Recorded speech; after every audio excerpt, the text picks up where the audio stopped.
When you get into Scotch whisky, you learn that there's different whisky regions. And I find a lot of people have a favourite whisky region and favourite whiskies from that region. But here's where it gets interesting. I was nominated by Jeff Whiskey recently, who posed the question. So to the man who has an amazing video on Scotch regions, my New Zealand buddy, First Fill Whiskey. If you could only pick one whiskey from each of the Scotch whisky regions, which whiskies would you pick? So it sounds like a fun idea. So if you like the video at any point, hit like, hit subscribe. Now that that's out of the way, let's jump in.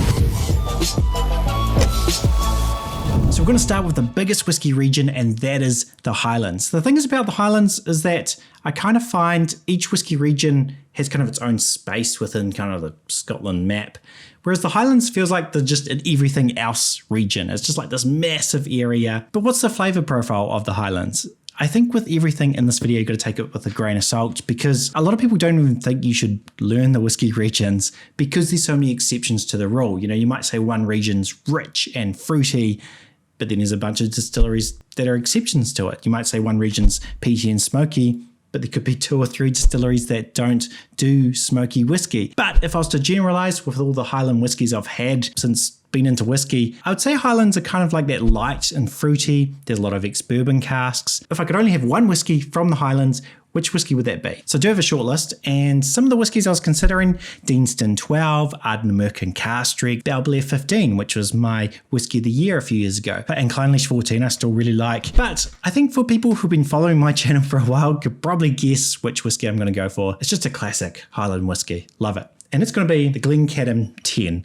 I know I bang on about this whiskey all the time, but Jeff makes you pick one whiskey from each region. I'm going to pick the one I really like. And the thing is though, if you're someone who just likes massive sherry bombs and massive smoke bombs, cask drink, punch you in the face whiskies, you might not like the Glencairn 10. It's a subtle, complex whiskey. Even on the label, it says the rather delicate Highland single malt Scotch whiskey. Like if you want something a bit lighter, but still, it doesn't feel flat, it still feels complex, I think this is a great pick. So why is it a delicate whiskey? Well, if you watch my stills video, you would have learned that Glencairn still is really interesting because there's a line pipe that goes up. And when you make whiskey work harder to go up the still and up the slope, only those lighter molecules are going to make it, which gives you a much lighter whiskey. And that's exactly what this is.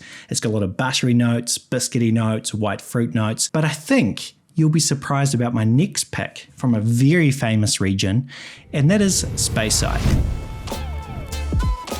So Speyside is one of the most famous whiskey regions. It's often nicknamed the kind of Manhattan of whiskey because there's just so many distilleries in one place. You know, like you drive around and there's like distillery, distillery, distillery, distillery. And that's because of the River Spey. So if you ever wondered why whiskies are often called Glen, that's because Glen in Gaelic just means valley, right?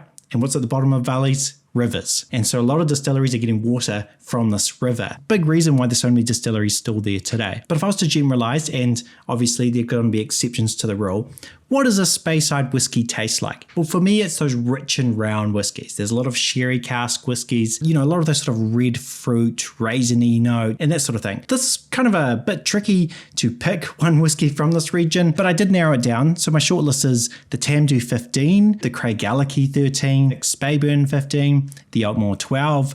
The Altmore 12 is an interesting one because I find it's kind of more like a Highland style. It's got that sort of light and fruity, the Benromach cask strength. But if I could only pick one whiskey from Speyside, what would it be? So I kind of want to lean into what Speyside is, the rich and round whiskies, the sherry cask whiskies. I think this whiskey fits that well, and none of the other whiskies on this list are cask strength, so I thought, well, let's do a sherry bomb. The whiskey I picked was the Glenallachie 10 cask strength. It's a nice, punchy, classic Speyside. I don't love all Glenallachies though. I've talked about it before, but I owned a Glenallachie 12 and I did find it quite astringent. I feel like for this, it's just a full sherry bomb. It's very heavy in the casks, and that's kind of what it's going for. 10-year-old, which you don't see many age statements on cask strength whiskies, and it's got a lot of those classic sherry cask notes, your raisins, your spices. It's got some caramelly notes, plum skin notes. But let's jump into the next whiskey region, and that is going to be the Lowlands, which I think is kind of an underrated region, and I think the whiskey I picked from there also is something you should definitely check out.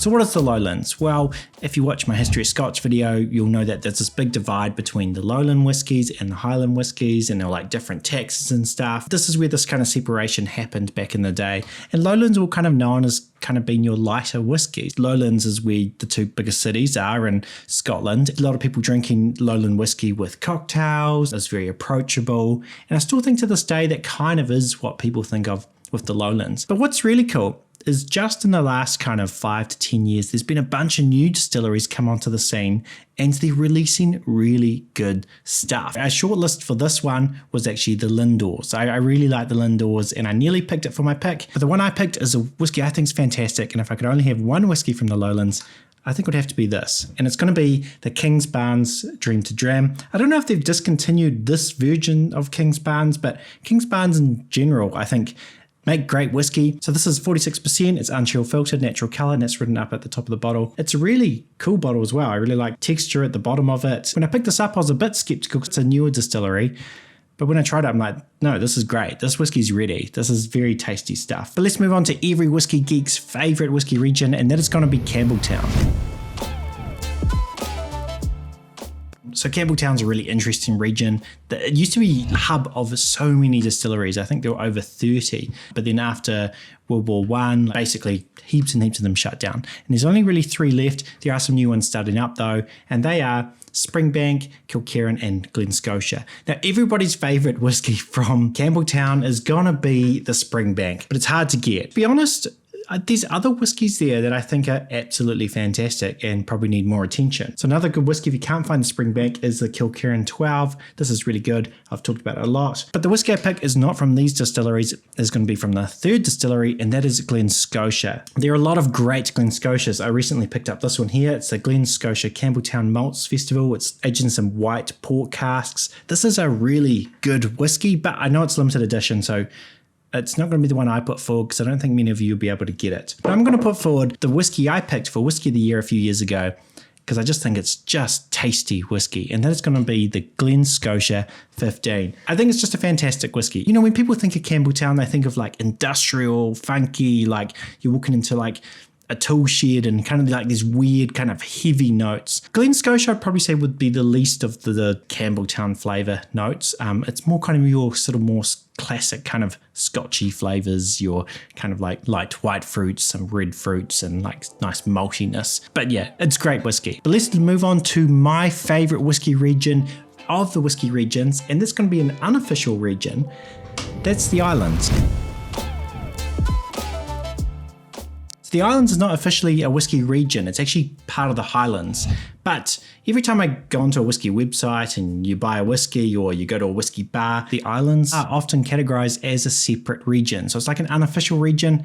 And I actually like that it's kind of been separated from the Highlands. I think there are some differences. I think if you were to stereotype what is the Islands versus the Highlands, I think you're getting a lot of more coastal whiskeys, salty whiskeys. There's a little bit of peat smoke, maybe not as much as Islay, but you're getting a little bit of that smokiness coming through in a lot of the whiskeys there. So what is my shortlist? There's just so many great whiskeys from here. There's a lot of diversity within the Islands too. One of the whiskeys, which was in my recent like whiskey collection video, is going to be the Lechag Sinclair series aged in Rioja casks, fantastic, or the Lechag 10. I think Tobermory makes great whiskies. This is not going to be my pick if I could only pick one though. Another shortlist one would be the Lag. If you don't know about Lag, it's the same owners as Arran from the Isle of Arran. But Lag is quite different from Arran.